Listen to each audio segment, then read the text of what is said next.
All right. So in this example, we have S be the set of all m vectors whose first component is 0. We want to show, this is A, first show that S is a subset of R3. Okay. All right. So let's define our V1 to be equal to the first component is 0, A1, A2 be there, and then B2. So it'll have the same form, and we'll have maybe B1 and B2.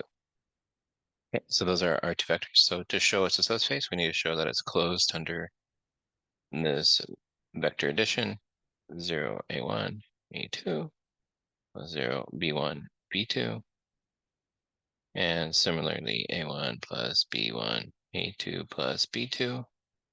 Okay, so that's equal to 0, C1, C2, where C1 is A1 plus B1, and C2 is A2 plus D2. That's clearly in S, so of the same form. Okay, so let's consider the scalar multiplication of one of our vectors, 0, A1, A2. 0 times 3 is 0.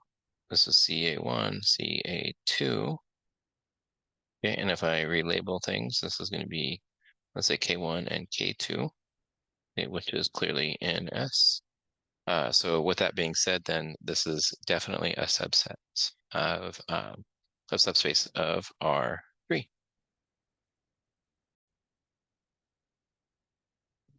For this one, we have let T equal to this this matrix here, and we want to show that T is a spanning set, or T spans S. Okay, so we're going to let V equal something of the form A and B, okay, or A1 and B1, whatever you would like. B some vector in S.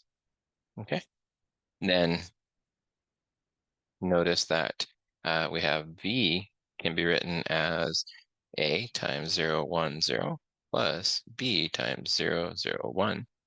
Okay, which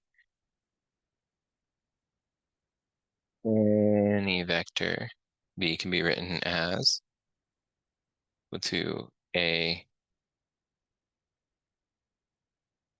B1 plus B B2, or these are the column vectors that form T, T1 and T2. Okay, so A and B are arbitrary constants. In other words, this is a linear combination of the vectors of E that make up every vector in the set S. Okay, so this shows then what we were looking to show. I hope that was helpful, and I'll see you in the next